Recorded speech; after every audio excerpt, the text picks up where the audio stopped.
cordon ombilical est resté accroché à la terre. C'étaient vos mots lors de la catastrophe du vol Germanwings Barcelone-Düsseldorf, où le pilote s'était suicidé en suicidant tout l'avion. Bonjour Guillaume Basquin. Bonjour Jeanne. Merci d'avoir accepté mon invitation à cette escale de Jeanne. Et vous Guillaume, votre cordon ombilical, vous l'avez décroché?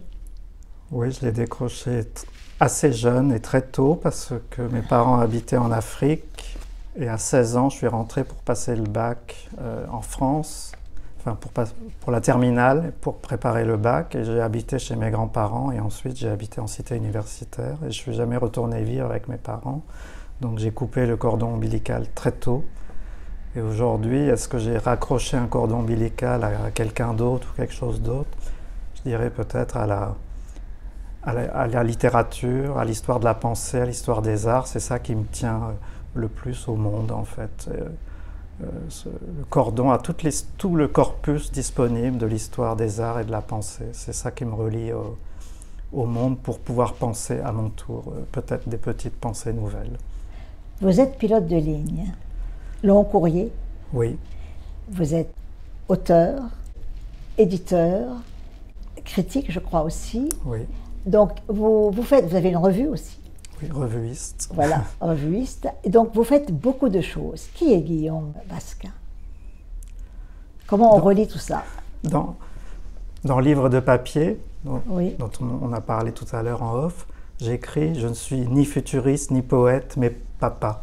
C'était une provocation pour dire que peut-être je m'oppose un peu à l'histoire de l'art faite par les célibataires. Je suis un peu tout à la fois, y compris père. Pour moi, c'est important parce qu'il y a la transmission et de ne pas être simplement un célibataire de l'art, en fait. Je vous ai rencontré d'ailleurs un jour, c'est l'anniversaire de votre fille. Je vous ai rencontré à Raspail, boulevard Raspail. Je crois que vous alliez avec ce qu'il fallait pour l'anniversaire. Oui.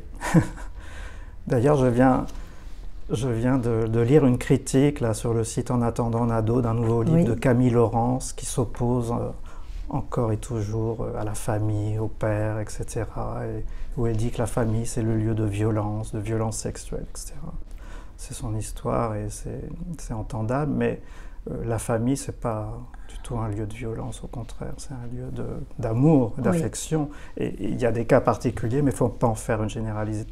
Il y a beaucoup des familles heureuses où il y a de l'amour et de la tendresse. Vous êtes pilote, ça c'est intéressant, parce qu'un pilote, je reparlerai tout à l'heure de vos rêves. Quand vous êtes dans votre cabine de pilotage, bien sûr, vous avez les actes et les gestes à faire, mais à quoi on pense à cette altitude? Est-ce qu'on pense déjà? Oui, on pense tout le temps. Peut-être à la vitesse. On vit la vitesse quand même. Oui.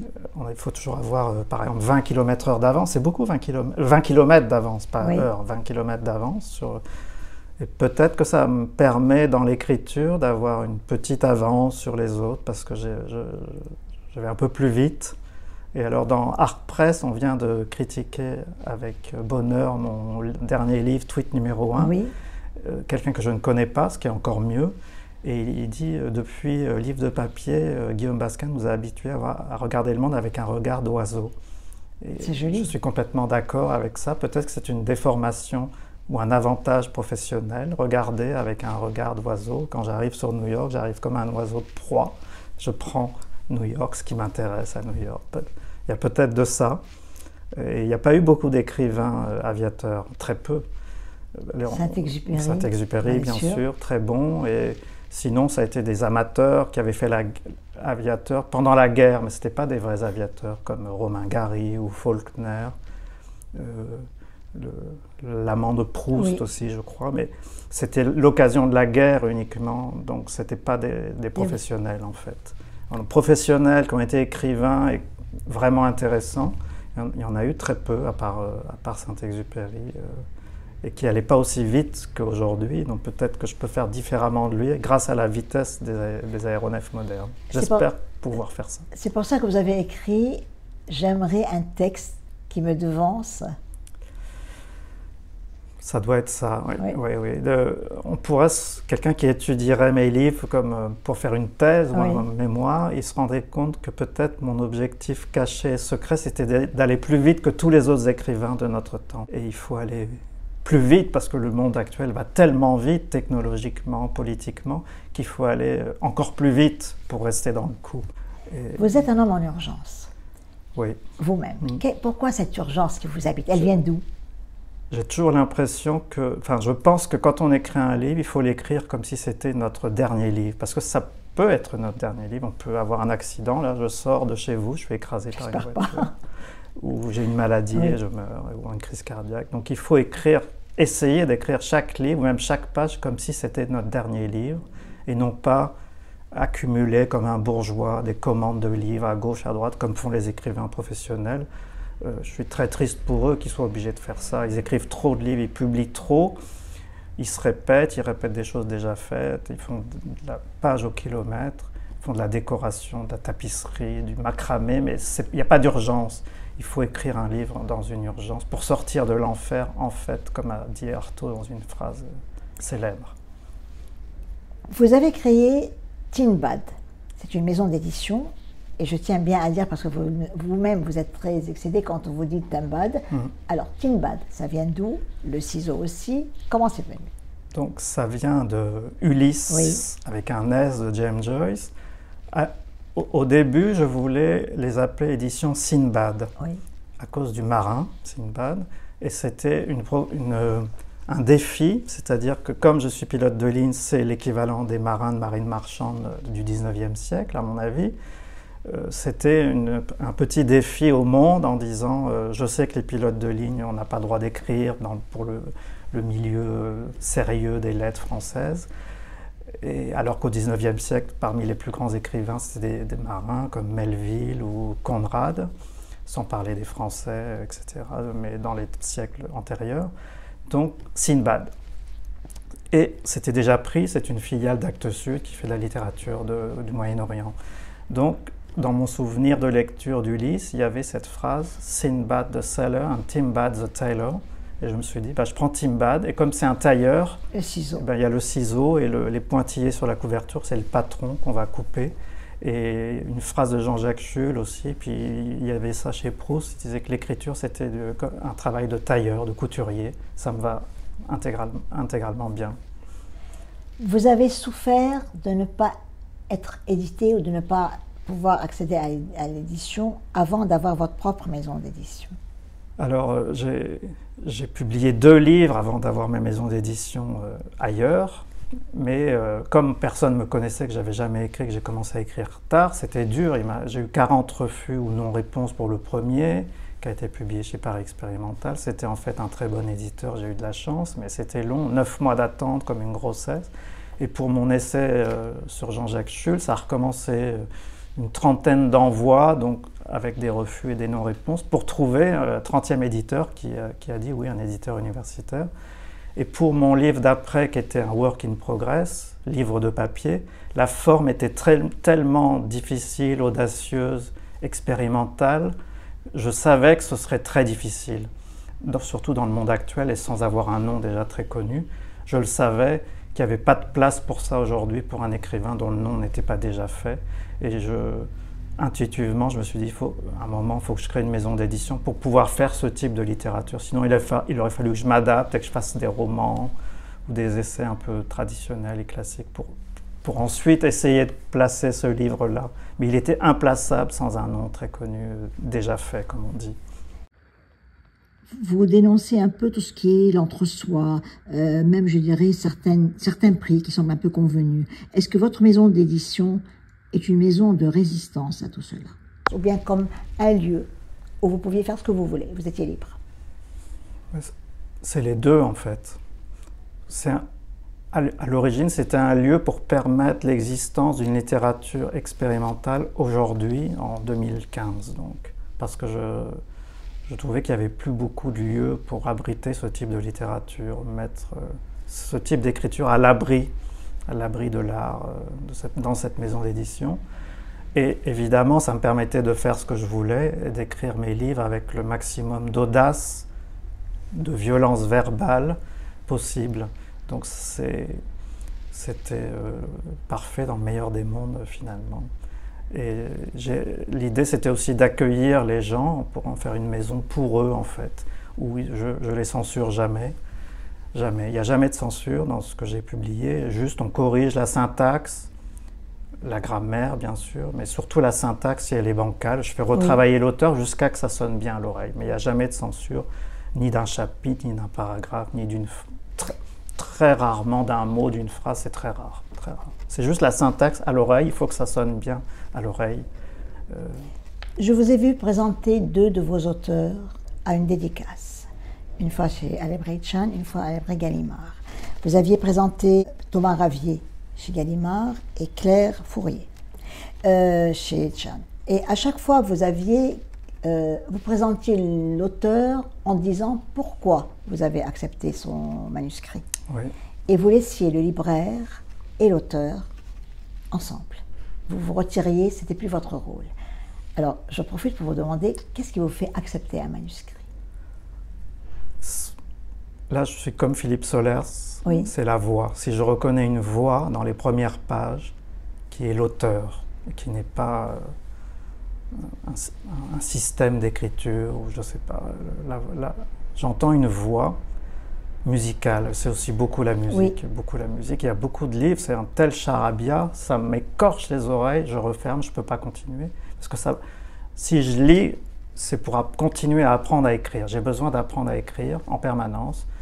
Donc je lis beaucoup de haute littérature pour cette raison-là. Je continue d'apprendre à écrire. Et des fois, je vois des livres contemporains ou des manuscrits, c'est un charabia tel, ça me casse les oreilles, je referme, je ne continue pas. Dans une de vos interviews, vous avez dit « Nos livres ne sont pas des marchandises ». C'était au début, en 2016, je crois. Oui. Aujourd'hui, la vie est difficile. Pour l'auteur, pour le livre, pour l'éditeur. C'est fou. Aujourd'hui, on peut dire que c'est devenu, bien sûr, pas une marchandise, mais que l'achat d'un livre, le fait qu'il bouge, ça détermine beaucoup de choses, et pour l'auteur et pour l'éditeur. Oui, c'est très difficile la situation économique du livre. Les objets livres sont de moins en moins bien fabriqués. Oui. On a de plus en plus des livres collés, page à page, impression numérique, papier blanc, comme si c'était une thèse. Ils sont atroces, ces livres-là. Et les livres en cahier de 16 ou 32 pages, cousus et ensuite collés, ça devient l'exception. Il y avait la revue L'Infini, la revue Trafic qui continuait comme ça. Et par exemple, écrire le tirage sur le livre, plus personne ne le fait. Moi, je le fais et on me le reproche. Ah oui, mais on voit que c'est un petit tirage. Oui, mais c'est sincère, c'est réel. Le livre, tweet numéro 1, a été tiré à 300 exemplaires, pas un de plus, pas un de moins. C'est le réel. Les historiens de la littérature, plus tard, pourront se dire oh, ça a été tiré si peu à son époque. Mais oui, mais il n'y avait pas de place pour plus. Donc faire aujourd'hui un livre comme objet d'art, c'est de plus en plus compliqué économiquement. Et la plupart des grands éditeurs ont renoncé parce que c'est trop dur économiquement. Alors, une petite anecdote personnelle, je viens de relire avec bonheur Portrait du joueur de Philippe Solers, 1984. Il n'est déjà pas en cahier, il s'est cassé, il s'est décollé, feuille à feuille, mes feuilles sont en train de s'envoler, le livre il est foutu. S'il avait été en cahier cousu, j'aurais un cahier décroché, mais j'aurais pu remettre le cahier dedans, et là c'est page à page.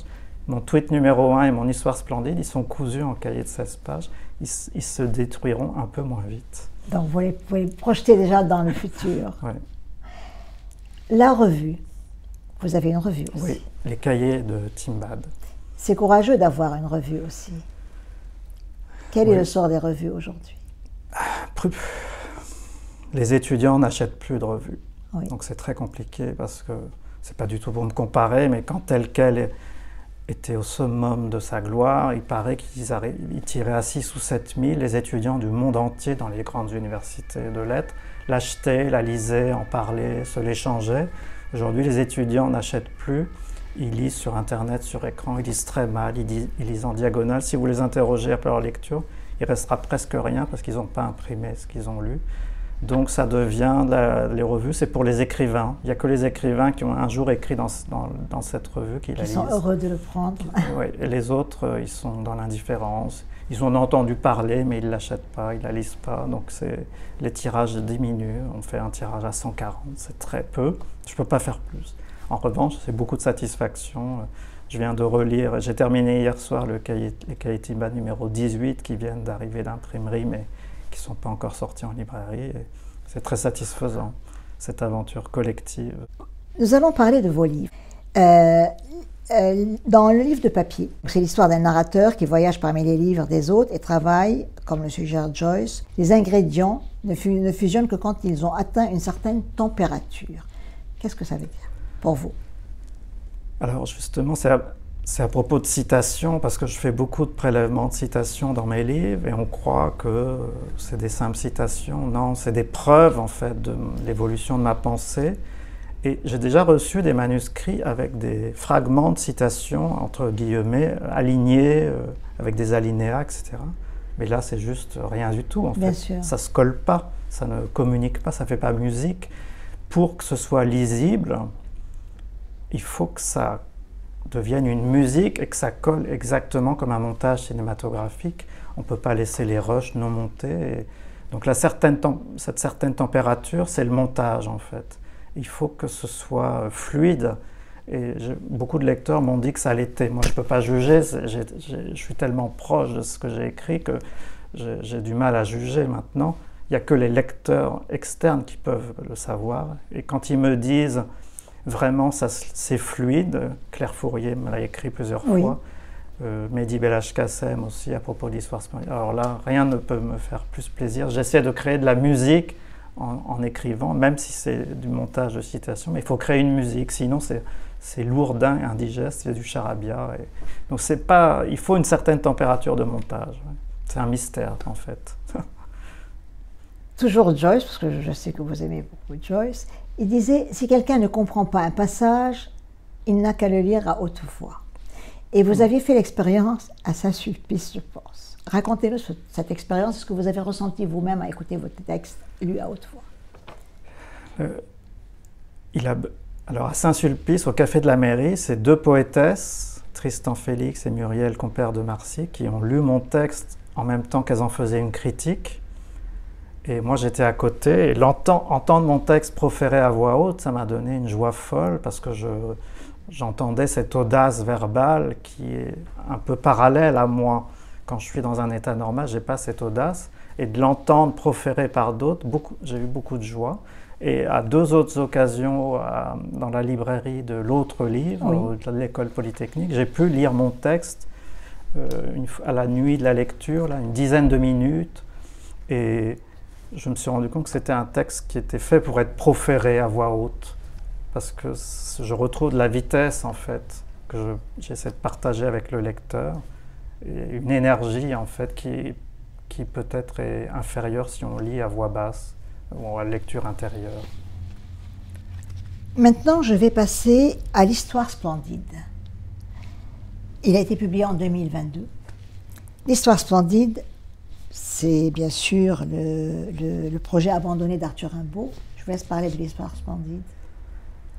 Alors, ce projet abandonné de Rimbaud, plein de gens connaissaient ça, mais pas moi. J'en ai entendu parler dans un livre de Philippe Solers, un livre tardif de Philippe Solers, et j'avais compris que c'était un projet encyclopédique. Il voulait faire une encyclopédie de tout ce qui était le plus moderne à son époque, quand il avait abandonné la poésie parisienne, on va dire, et qu'il était parti en Arabie. Donc c'était les techniques de reproduction de l'époque, photographie, le disque, l'astronomie, les appareils de mesure en tout genre, optique aussi. Et comme il avait habité à Londres et qu'il allait beaucoup au grand musée généraliste de Londres, là, il lisait en anglais et il dit... C'est pas qu'il aurait écrit son livre en anglais, mais il aurait peut-être fait des parties en anglais. On ne sait pas, puisqu'il ne l'a pas fait. Mais il maîtrisait très bien l'anglais, il maîtrisait très bien Shakespeare dans le texte. Et je me suis dit, puisqu'il ne l'a pas fait, c'est moi qui vais le faire. Je vais faire un livre encyclopédique qui va couvrir 4000 ans d'histoire, du haut de ces pyramides, n'est-ce pas? Et je vais tout raconter, en tout cas ce que je connais, sur 4000 ans d'histoire de façon encyclopédique, de la poésie à la science, à l'astronomie, l'aviation, la crise Covid, la politique, la philosophie, le cinématographe. Et je suis gré à Rimbaud d'avoir abandonné de ne pas avoir pu faire ce livre parce que ce titre est tellement beau, l'histoire splendide. Voilà, je n'en connais pas de plus beau. Comme il n'est pas de moi, il est encore plus beau, comme disait Jean-Jacques Schull. Alors, on arrive au tweet numéro 1. Ici, on joue le jeu du monde dans le ciel de la démesure. Le tweet numéro 1. Qu'est-ce que vous vouliez faire avec le tweet numéro 1? Alors, ce livre s'est imposé à moi le jour où Elon Musk a annoncé qu'il rachetait Twitter pour établir la liberté d'information et de publication, etc. J'avais des notes sur des carnets, comme j'ai toujours, comme Jean-Jacques Schull d'ailleurs, exactement comme lui, mais je n'avais pas de livre. Le jour où il a annoncé racheter Twitter et le transformer en X, le fait que ce soit cette 24e de l'alphabet qui est très mystérieuse, très polysémique, je me suis dit, je vais faire tweet numéro 1, classé X, et jouer le plus possible sur la lettre X, sur la polysémie de la lettre X. Parce que alors là, il y en a des polysémies, il faut lire le livre. Bien sûr. Et dans tous les domaines, politique, biologique, littéraire, cinématographique aussi, pour le meilleur et pour le pire.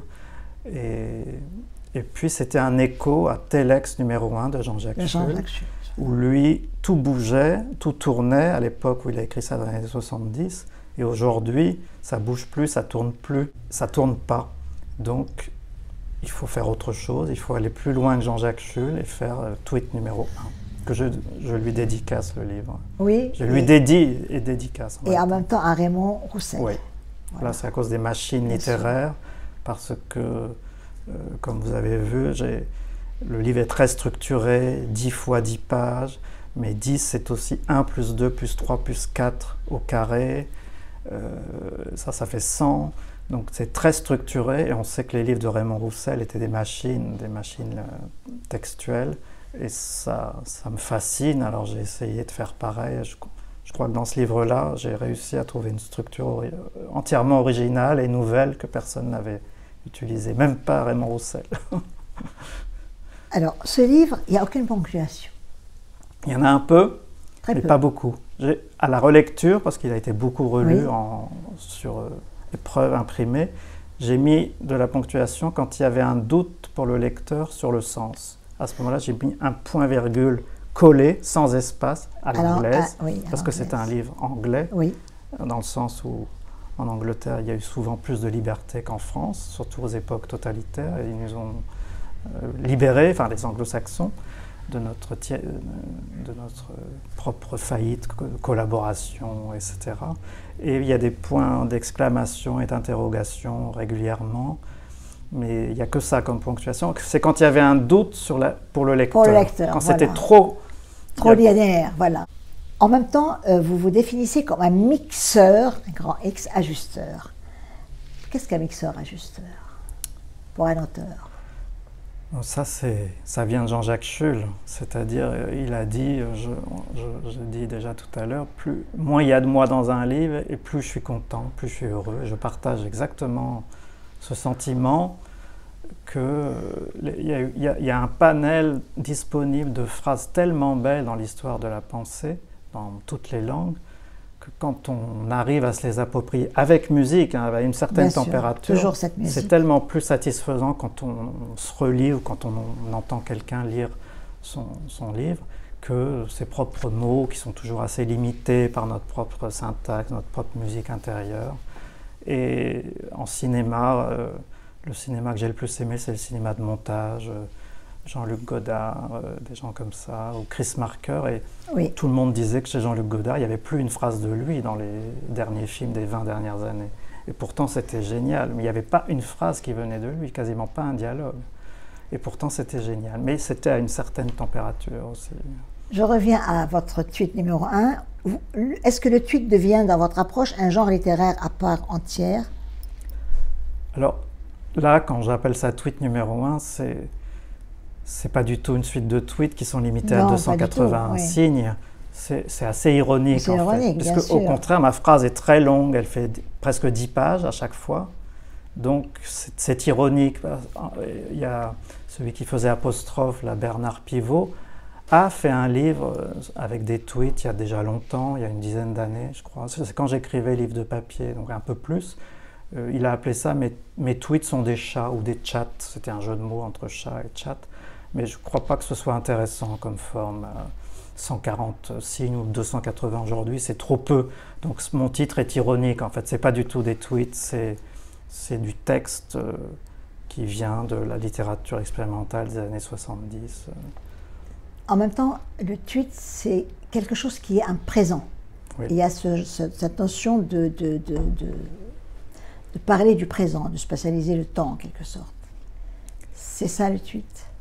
Votre, entre guillemets, votre approche, que ce n'est pas un tweet bien sûr dont vous parlez.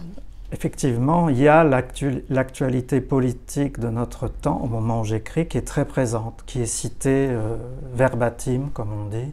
Par exemple, les différentes interventions de Elon Musk, pourquoi il a racheté Twitter pour en faire X et un espace de liberté d'opinion.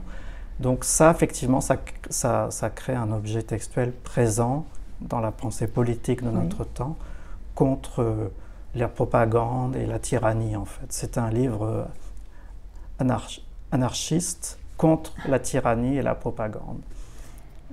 On dit de vous, entre autres dans ce livre aussi, que peut-être que vous avez un côté où votre texte est subversif ou bien hermétique. Qu'est-ce que vous répondrez aux personnes qui ne l'ont pas lu souvent? Alors, hermétique, je leur dirais, lisez-le à voix haute et vous arriverez à le lire. Et j'ai des lecteurs qui m'ont dit ça. Ils avaient envie de le lire à voix haute. Yannick Poirier de la librairie Chan, il m'a dit, je me le suis lu à voix haute. Alors c'est ça que je leur dirais, lisez à voix haute. Alors subversif, je crois que tout art valable est subversif. Donc si on dit de mon livre ou de moi que je suis un peu subversif, en tout cas quand j'écris, alors c'est très bien, j'ai rien à dire contre ça. On l'a déjà dit différemment, mais vous dites aussi, le tweet est la continuation de la guerre par d'autres moyens. Vous parlez de quelle guerre? Linguistique, politique, poétique, temporelle? C'est un peu tout. Hein. La première chose qui me vient à l'idée, c'est politique. Lutter contre la propagande et la tyrannie. Et l'espace ex-Twitter, c'est-à-dire X, lutte littéralement contre la tyrannie et la propagande. Si on fréquente cet endroit, on voit ça très clairement. Donc c'est très très bien. Il n'y a rien de négatif là-dedans. Après, il faut choisir ce qu'on lit, ce qu'on regarde.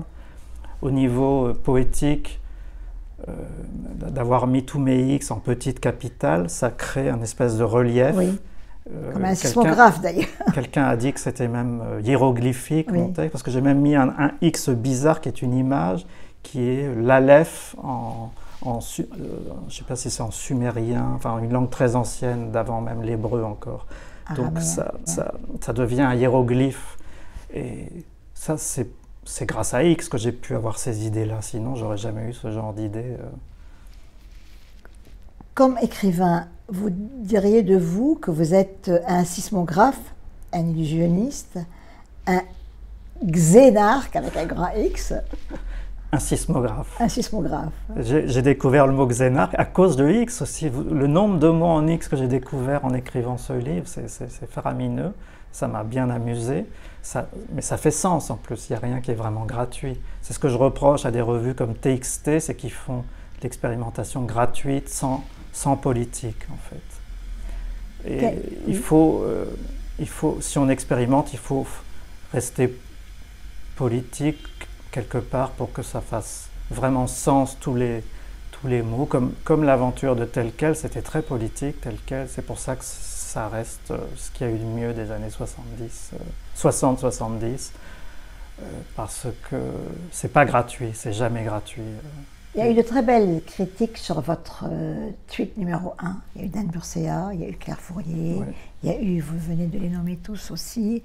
En même temps, on a l'impression que le public était un peu avide, ceux qui l'ont lu, de voir ce que vous vouliez dire dans ce tweet, parce que c'est mystérieux comme titre quand même. Il y a beaucoup de gens qui ne comprenaient pas du tout pourquoi j'avais mis X sur la couverture, parce qu'ils ne pratiquent pas le réseau X.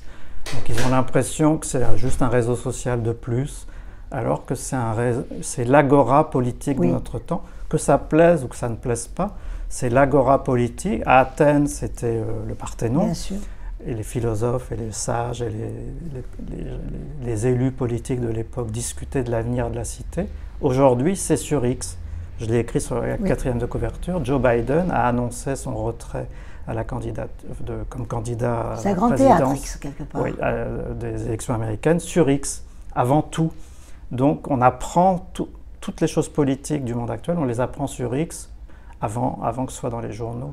Que ça plaise ou que ça ne plaise pas, c'est l'agora politique de notre temps, et aussi scientifique. Ça, c'est moins connu, mais c'est l'agora scientifique dans le sens où si Galilée, Pasteur, Copernic vivaient aujourd'hui, ils publieraient les résultats de leurs travaux sur X avec des liens, des PDF, des liens Internet, avant de trouver un éditeur. Ça, j'en mettrai ma main au feu, c'est sûr et certain. Donc, c'est aussi un lieu du débat scientifique. Et c'est très important, le débat scientifique, médical aussi.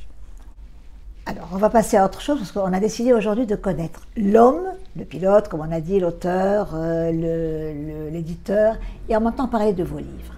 Alors, j'invite tout le monde à lire tous vos livres, et tweet numéro 1, à haute voix, on pense qu'on ne peut pas le lire comme ça, d'un coup. Vous dites, j'ai beaucoup rêvé, et en cinéma, vous parlez du cinéma, parce que vous aimez beaucoup le cinéma, vous aimiez le cinéma. Oui. Qu'est-ce que c'était le cinéma, pour vous, avant que je parle de vos rêves? Le monde des ombres. Alors je partage cette pensée avec Jean-Jacques Schul. Il pense que le cinéma, c'est le monde des ombres, un monde de la nuit qui est entièrement créé et fou, quelque part qui était faux, créé beaucoup en studio. Là, c'est le cinéma des années 30. Et quand il a abandonné le monde des ombres, il a rendu les armes à la télévision, en HD, en public, mais il n'y a plus besoin de cette ombre. Il fallait éclairer les pellicules avec des lampades très puissantes. Les acteurs transpiraient, il fallait leur mettre du maquillage, etc. C'était un monde à part. Et aujourd'hui, c'est devenu de la télé-réalité. Il n'y a plus ce monde du rêve et de la nuit. Télévision. Avec un tiret. Oui, avec un tiret. Donc j'ai arrêté d'aller au cinéma contemporain, sauf exception, parce qu'il y a encore des films tournés en pellicule de par le monde. C'est rare, mais ça existe encore. Et j'en profite pour faire de la publicité pour un futur lieu de cinéma argentique en région parisienne, le Navire Argo, qui va se créer en septembre 2026 à Épinay-sur-Seine, dans les anciens laboratoires de Éclair, qui ont fait faillite parce qu'il n'y a plus de travail dans le cinéma argentique, et ils ont fait un deal avec la ville, un bail amphithéotique de 30 ans, et on pourra voir 100% de cinéma argentique dans cette salle, et ce sera aussi un lieu de production, de post-production, de montage, etc. pour les artistes. Superbe utopie, superbe lieu. Quelle est l'image de film qui vous touche le plus? Parce que vous avez donné déjà une réponse à l'interview de Jean-Paul Gavard, je crois. Oui, c'était Les Amants de Hiroshima. Voilà. Mon amour de Alain Resnais et Marguerite Duras, recouvert par de la cendre. Parce que cette cendre, c'est aussi les sels d'argent argentiques. Alors, évidemment, c'est la cendre de l'explosion atomique, mais c'est aussi les sels d'argent de la pellicule argentique. C'est une métaphore de ça. Et c'est noir et blanc, gris. Et j'ai tellement aimé le cinéma noir et blanc en pellicule avec tout ce panel de... Il y a plusieurs noirs, il y a le blanc, il y a plusieurs gris, plein de gris. En numérique, il y a moins de gris en fait. C'est moins contrasté. C'est bien dommage d'avoir abandonné ça, mais ce sont les nécessités économiques et capitalistiques. La musique et vous, vous aviez dit que vous écoutiez beaucoup de musique avant, classique, jazz, etc. Mais vous avez un peu abandonné, c'est juste? Non, j'écoute toujours. Quand je lis aussi, j'écoute. Qu'est-ce que vous écoutez? Beaucoup de jazz et du jazz moderne, même free jazz, parce que ça me donne une énergie, ça m'apporte beaucoup d'énergie et peut-être que ça me permet d'en rendre un petit peu. Godard, par rapport à l'art, du cinéma, il disait que c'était l'enfance de l'art parce que c'était un art qui lui avait donné beaucoup et qu'il arrivait à rendre avec sa caméra un petit bout du réel ou de ses rêves. La musique me donne beaucoup et me permet de rendre peut-être un peu d'énergie verbale. Et puis la musique classique, là le panel est très grand, mais je pense au clavecin joué par Wanda Landowska par exemple, c'est une telle vitesse que peut-être ça me donne beaucoup et ça me permet de rendre un petit peu de vitesse. Ça va tellement vite le clavecin. Vous parlez musique toujours française. de prendre et de rendre, d'entendre et de rendre. On dirait que vous êtes traversé en quelque sorte. Quelque chose vous traverse et va ailleurs. C'est un peu malgré moi en fait. Oui. Ça vient de là-haut. Là-haut. Ça me traverse. J'ai pas vraiment choisi. Quand j'écris mes livres, je crois que j'ai pas vraiment choisi. Ça s'impose à moi. Il faut que je le fasse. J'ai pas le choix. C'est un mystère aussi. Ulysse avec S, c'est quoi? Pour vous, bien sûr, on sait, mais bon. C'est la musique, parce que Ulysses, c'est la quintessence du livre intraduisible. Les traducteurs croient que c'est traduisible, c'est leur métier, mais c'est faux. Ce livre-là n'est pas traduisible. Je crois que tous les grands livres ne sont pas traduisibles. Si on prend Céline et qu'on va aux États-Unis dans une librairie américaine, qu'on ouvre Voyage au bout de la nuit ou ces autres livres, c'est pas vraiment Céline. Et Rimbaud, on n'y arrivera pas. Et Ulysses, c'est la quintessence du livre intraduisible. Il y a un chapitre où il fait des jeux de mots sonores sur l'eau, l'élément eau, H2O, etc. En anglais, il n'y a que des sons qui font écho. On ne peut pas traduire ça. Et même, pour reprendre le nom de ma maison d'édition, en français, ça ne marche pas. Sinbad the Sailor and Timbad the Tailor. En français, Sinbad le marin, Timbad le tailleur. Ça marche plus. C'est plus plat, oui. Donc Ulysses, c'est un symbole de la littérature musicale qui n'est pas traduisible pour moi. Donc, apprenez l'anglais, qui est une langue, très belle langue. Vous aviez répondu aussi que quand quelqu'un vous avait posé la question, que défendez-vous, quels auteurs vous défendez? Vous aviez répondu les perdants magnifiques. Sade, Rimbaud, Manet, Van Gogh, James Joyce, Pessoa, Kafka, tous ceux qui, de leur vivant, n'ont pas été adulés, entre guillemets, qui le sont après. Dans le livre de papier, il y a tout un chapitre qui parle de ça, de tous ces livres si célèbres qui ont été tellement durs à publier. Personne ne le sait, mais le 4e Zarathustra de Nietzsche a été publié à 40 exemplaires par exemplaire d'auteur. Et pas tous distribués. Et donc il avait pris une chemise et il avait écrit dessus « Pour mes amis, pas pour le public ». Et aujourd'hui, c'est un des philosophes, même si les gens ne le lisent pas, le plus célèbre du monde. Mais 40 exemplaires, ça c'est le réel. Et donc je n'ai pas changé d'avis. Les perdants magnifiques, c'est les plus beaux. Alors je m'identifie un peu à eux, c'est un peu présomptueux, mais bon, c'est aussi vous avez le droit. Le réel de mes rêves, en fait. On rêve comme ça. Et on ne peut pas prédire le futur et la postérité, c'est impossible, mais on a le droit de rêver. Vous aviez écrit « Mon rêve n'est pas de réussir », ou bien vous l'avez dit dans une interview, mais de créer un angle d'attaque inédit contre le monde. Oui, ben avec tweet numéro 1, c'est ce que j'ai vraiment essayé de faire. Au lecteur de juger si cet angle d'attaque est réussi. Mais inédit, oui, il l'est. Parce qu'un livre hiéroglyphique avec des X comme ça, qui ressortent comme en volume, ça n'a jamais été fait. Mais est-ce que c'est réussi? C'est au lecteur de le dire. Le rêve tient une grande part dans votre vie, dans votre écriture aussi, et vous revendiquez le rêve un peu comme une posture ou comme un lieu d'écriture. C'est juste? Oui, alors là, c'est la partie Raymond Roussel qui m'intéresse beaucoup. On sent que ces livres sont pleins de rêves, en fait. C'est un monde que de rêves. Alors, moi, il y a beaucoup plus le réel dans mes livres, mais je rêve la nuit.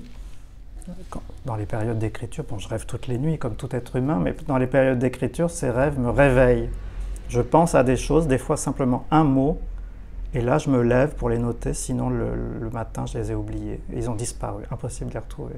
Donc, ça travaille la nuit, seulement dans certaines périodes d'écriture, surtout au début d'un livre, et je me lève et je note, et sinon ça disparaît. Donc, le rêve se retrouve sur la page, comme ça. Lors de l'apparition du livre de papier, et c'était aussi dans une interview de Jean-Paul Perret-Gavard, et vous avez posé une question. Si je vous demandais qu'aimeriez-vous recevoir pour votre anniversaire, Guillaume Basquin? Vous aviez répondu un chèque de 21,50 € pour que je puisse offrir en retour mon livre de papier. Le livre le plus difficile à vendre au monde, semblerait-il. Si je vous demandais pour votre anniversaire ce que vous souhaiteriez. Alors, j'ai changé d'avis dans le sens où j'ai remarqué que le travail du lecteur ne fonctionne comme une psychanalyse que si le lecteur a acheté le livre. Oui. En psychanalyse, on dit même qu'il faut payer en liquide pour que ça marche, la transaction psychanalytique. Et j'ai remarqué, pour mon propre cas, que quand on m'offre des livres ou des services de presse, je ne fais pas toujours attention à ces livres-là. Ils sont sous la pile. Oui. Des fois, il reste 3 mois, et puis des fois, ils ne sont pas lus. Je pense que pour que la transaction fonctionne, il faut que le lecteur il ait acheté le livre de lui-même. Alors, peut-être que du coup, je ne répondrai pas à la même chose là. Pour mon anniversaire. Qu'on ait acheté vos livres. Ça va correspondre à peu près? Non, je ne vais pas répondre ça. Alors, un cadeau familial. Familial, voilà. Des beaux cadeaux familiaux. Un dessin de mes filles, c'est ce qu'il y a de plus beau. Une lettre et un dessin de mes filles. J'ai vu votre téléphone, et je trouve pour quelqu'un qui voyage, qui a des grands, quand même, des avions énormes avec toute cette technologie, ce que vous faites, et vous avez un tout petit téléphone qui vous sert juste à recevoir un appel et à appeler, n'est-ce pas? Et c'est volontaire. C'est volontaire, oui. C'est pour ne pas être esclave des communications instantanées. Par exemple, quand je suis en escale et que je descends au petit déjeuner ou au restaurant, je n'emmène pas mon téléphone. Et je suis le seul et le dernier de toute l'aviation civile française à faire ça. Les gens ont leur téléphone posé sur la table, et si ça vibre ou si ça sonne, ils répondent ou ils regardent ou ils lisent. Et donc, ils ne sont plus avec nous, en fait. Il est libre masquin, c'est ça? Oui, parce qu'en ayant une maison d'édition, une revue, vous imaginez bien que j'ai énormément de sollicitations. Donc, quand je suis dans la rue, en escale, bon, sauf dans ma chambre, bien sûr, en train de visiter, de profiter d'une ville, etc. Je ne veux pas être lié au monde. J'ai coupé le cordon ombilical avec le monde, et donc je ne suis pas esclave, parce qu'on est esclave de son téléphone portable. C'est pour ça que je n'ai pas de smartphone, j'ai un téléphone pour les SMS et pour les appels téléphoniques, et j'ai rien d'autre en fait. Ce n'est pas une posture, j'en ai vraiment pas d'autre. Oui. Votre épouse est aussi votre associée dans la maison d'édition, et elle est en même temps elle-même chef de cabine. Chef de cabine. Oui. Donc cette maison, elle a été créée à 2. Oui. Et tout seul, je crois que j'aurais pas eu la force de la tenir jusqu'à aujourd'hui. C'est très dur à tenir. Même j'ai eu des attaques. Il y a eu des attaques contre moi des fois de beaucoup de gens qui n'avaient pas lu mes livres. Ça c'est vraiment la chose que je pourrais... qui vous fait souffrir, c'est-à-dire qu'on vous attaque sans lire. C'est des gens qui m'ont attaqué sans m'avoir lu, pour des positions politiques d'ailleurs très contradictoires en fait. De gens qui ne m'avaient pas lu et qui voulaient me nuire et qui répandaient des rumeurs, le plus vieux média du monde comme vous oui, savez. La rumeur est le plus vieux média du monde. Donc sans elle, il y a des moments ça aurait été très dur de tenir, j'aurais peut-être abandonné. Et vous arrivez d'être sur le même vol? De temps en temps, oui. Et pour revenir à l'aventure littéraire, elle m'aide beaucoup dans les relations... On va dire son nom quand même. Christelle Mercier, voilà, elle m'aide beaucoup dans les relations commerciales avec notre diffuseur. C'est elle qui se met en avant à ce moment-là et moi je complète, parce que le côté vente des livres, pour moi, ça me fait beaucoup souffrir. Il faut le vendre comme un objet qui ne serait plus une œuvre d'art et ça me fait souffrir. Alors elle fait le airbag. Elle fait l'airbag et elle fait ce travail-là commercial bien, et c'est très bien qu'elle soit là. Parce que c'est tellement violent cette partie, quand on fait que du commerce du livre, qu'il il faut pas avoir d'affect à ce moment-là. Oui. Et elle arrive à ne pas avoir d'affect à ce moment-là. Moi, c'est plus dur pour moi. Justement, Claire Fourier m'en avait parlé bien sûr, mais je vous découvre vraiment, mais depuis quelque temps, comme ça par hasard, mais en même temps en direct, vous êtes quelqu'un de très sensible, quelqu'un de très doux aussi. Dans votre écriture, vous êtes beaucoup plus révolté. Oui. Donc... Effectivement, on a évoqué une fois le mot sismographe. Oui. Je crois qu'effectivement, je suis un sismographe très précis de tous les malheurs, enfin les bouleversements du monde, la violence du monde, et du coup, ça fait forcément souffrir. Tous les artistes souffrent quand ils sont sismographes, et crée pour sortir de l'enfer. En fait. Celui-là qui n'écrit pas pour sortir de l'enfer, celui-là n'est pas un artiste. Antonin Artaud, ça c'est indépassable. Van Gogh, Nietzsche, Rimbaud, ils ont tous vécu l'enfer, traversé l'enfer, écrit même une saison en enfer pour en sortir en fait. C'est pour ça que j'écris, c'est pour en sortir de ces moments d'enfer. Mais heureusement, ils ne sont pas permanents. S'ils sont permanents, alors on devient fou. Peut-être pour ça que Artaud et Nietzsche sont devenus fous, c'est que l'enfer était devenu permanent pour eux. Et Dieu merci, je touche du bois, chez moi, je n'en suis pas là. C'est la famille sauve aussi. Oui, la famille sauve. Ouais. Vous parliez tout à l'heure de la douceur de la famille. La tendresse, l'amour, tout ça, ça sauve, ça meut le soleil et les autres étoiles. La plus belle phrase du monde. Il faudrait la dire en italien, je ne suis pas assez bon en italien. Et vous parlez souvent en famille avec vos filles, par exemple, bien sûr avec votre épouse, mais de vos livres, oui, de vos projets? Oui, je les lis, je leur lis, parce que quand je relis mes livres une fois qu'ils sont publiés ou qu'ils sont en cours de travail, toute cette audace du montage, du collage. Oui, justement, on n'a pas parlé du collage, c'est ce collage que vous aimez. M'auto-impressionne. Oui. Parce que justement, il y a tellement de choses qui viennent d'ailleurs, qui sont cachées, qui sont déformées, compressées, qu'à chaque fois, ça m'auto-impressionne. Je ne peux pas dire autrement. Et de le lire à voix haute à mes filles, ça me fait rire. En fait, on rit tous de ça, tellement c'est délirant, en fait. C'est délirant sur la page. Et donc, je lis souvent à voix haute, je leur lis, je relis même. Je relis des passages de livres de papier parce qu'il y a un peu tout. C'est un peu comme l'histoire splendide, oui. Il y a toute l'histoire du monde sur 4000 ans dans les livres de papier, aussi l'histoire de la littérature d'ailleurs, des perdants magnifiques. Donc je relis souvent des bouts pour dire « Ah, mais t'as vu, j'avais déjà dit là ». Et à voix haute, c'est mieux que cette phrase banale que je viens de dire. Et sans critique parfois? Non, mais ma femme m'a fait corriger mes livres par certains endroits, et elle a toujours eu raison. Elle m'a fait corriger. Donc elle a été critique, elle m'a dit ça, faut que tu reformules, ça va pas. Voilà, donc elle m'a aidé. C'est ma relectrice en fait. Oui. Moi je relis, je suis correcteur de tous les livres publiés aux éditions Timbat, sauf des miens. Les miens, c'est elle, ma correctrice et ma relectrice, donc je lui en sais gré. Un film vous fait pleurer, je l'ai lu aussi. Au hasard, Balthazar, de Robert Bresson.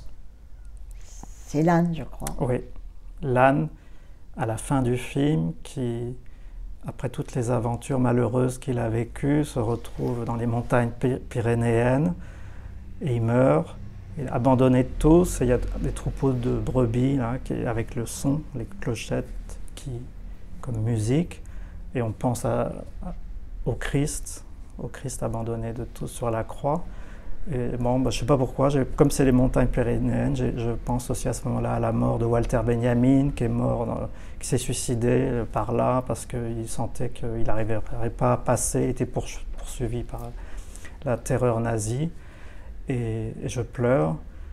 Et je n'ai pas revu ce film depuis très longtemps parce qu'il est numérisé en France, on ne peut plus le voir comme film sur pellicule, donc ça m'intéresse plus. Voilà. Je l'ai vu 2 fois, ça me suffit pour m'en souvenir. Il est dans mon rêve maintenant. En revanche, il passe encore à New York, à Anthology Film Archives, c'est une cinémathèque privée qui a encore des copies, 35 de ces films-là de Bresson, et qui les restaure, qui tire des copies neuves, etc., parce qu'il y a encore le savoir-faire. Donc un jour, je le reverrai peut-être à New York, j'espère.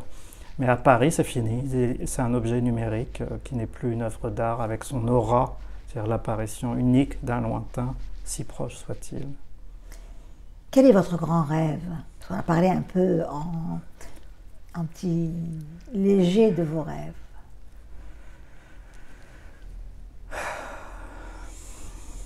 D'être un perdant magnifique.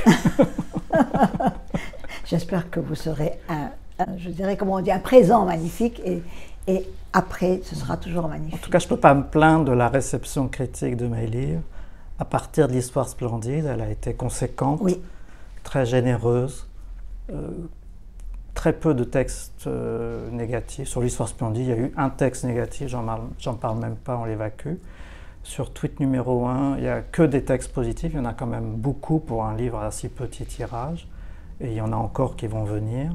Donc je ne peux pas me plaindre, honnêtement, la réception critique elle est, par rapport à ma surface médiatique, elle est très bonne. Elle est dans tous les meilleurs endroits de critique littéraire de France en réalité, donc je ne peux pas me plaindre. Donc mes rêves sont même sur ma vie familiale, etc., même patrimoniale, ils sont en cours d'être réalisés. C'est bien, c'est bien. Guillaume, Basquin, il y a une question que j'aurais oublié de vous poser, comme dit souvent aussi Jean-Paul. Ah, c'est une question difficile, ça. Bien, qu'est-ce que est-ce que vous écrivez sous pseudonyme? Vous aimeriez qu'on vous pose cette question. Est-ce que vous écrivez sous pseudonyme? Non. Pourquoi? Parce que j'ai remarqué que c'est devenu un cliché.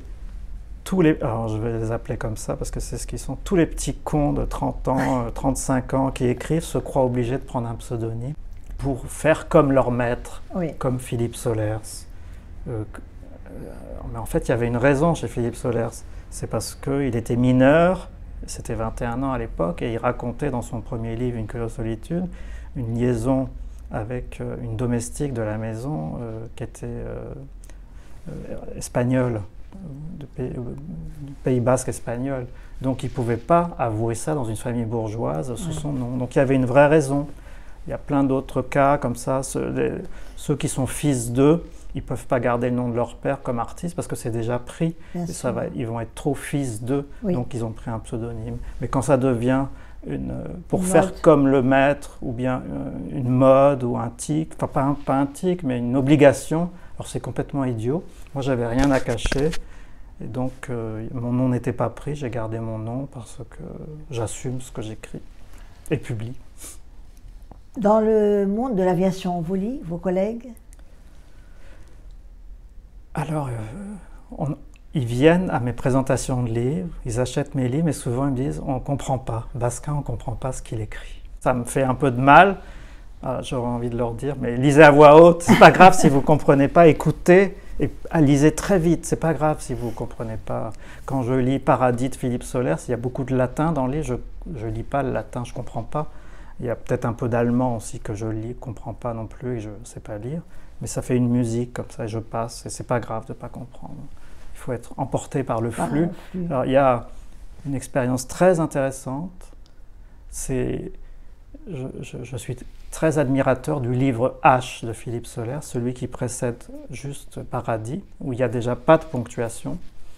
Et dans la revue telle quelle, son épouse, Julia Kristeva, a écrit un très grand texte dessus, admirable, c'est vieux, c'est milieu des années 70, et elle a publié un extrait de la fin de H avec de la ponctuation. Eh bien, c'est beaucoup moins agréable à lire, on est ralenti, il y a des panneaux ralentisseurs, dépassez pas 110 km/h, etc. Et c'est plus du tout révolutionnaire comme livre. Il est révolutionnaire H que parce qu'il n'y a pas de ponctuation, ça va très vite, et nous, lecteurs, on met nous-mêmes le rythme et les panneaux indicateurs. Donc c'est une littérature qui a atteint une certaine température et qui est jouissive que si elle est pas ralentie. Il faut pas de béquille pour le lecteur. Sinon ça devient banal en fait. C'est très intéressant comme expérience. Il y a très peu de temps que je l'ai faite cette expérience. Je crois que c'est tel quel 83 à vérifier, ou 80, dans les numéros 80. C'est passionnant à étudier cette question. Je pense que si Tweet numéro 1, livre de papier, on faisait une édition critique avec toute la ponctuation que j'aurais peut-être souhaité dans mon oreille interne, ce serait moins agréable à lire, on serait guidé, c'est comme si on mettait la cuillère dans la bouche pour manger. Non, il faut être libre comme lecteur et être créateur de sa lecture, comme au cinéma. Il y a toute une partie du cinéma où le spectateur terminait l'œuvre. Le cinéma d'Abbas Kiarostami, l'Iranien magnifique, c'est des fins ouvertes, toujours. Le cinéma de Rossellini, c'est beaucoup de fins ouvertes. Et si tout est clôturé, alors le lecteur, il n'a plus de place. Le spectateur n'a plus de place. Il faut laisser une place au lecteur. En tout cas, je vous remercie infiniment d'avoir accepté cette escale. Elle est un peu longue, mais c'est volontaire, parce qu'on a voulu vous connaître un peu plus. Voilà. Et un grand merci. Merci pour ma première escale avec Jeanne. Merci. Alors que d'habitude, je fais des escales dans des lieux géographiques éloignés. Voilà, d'ailleurs, c'était drôle de faire une escale avec vous, parce que, bon, bien sûr, c'est un mot qui fait partie de votre métier. Et en même temps, moi, mes escales sont maritimes d'habitude. C'est la première fois que je fais une escale avec un pilote, voilà, de ligne. Un grand merci. Merci beaucoup. Merci, Jeanne.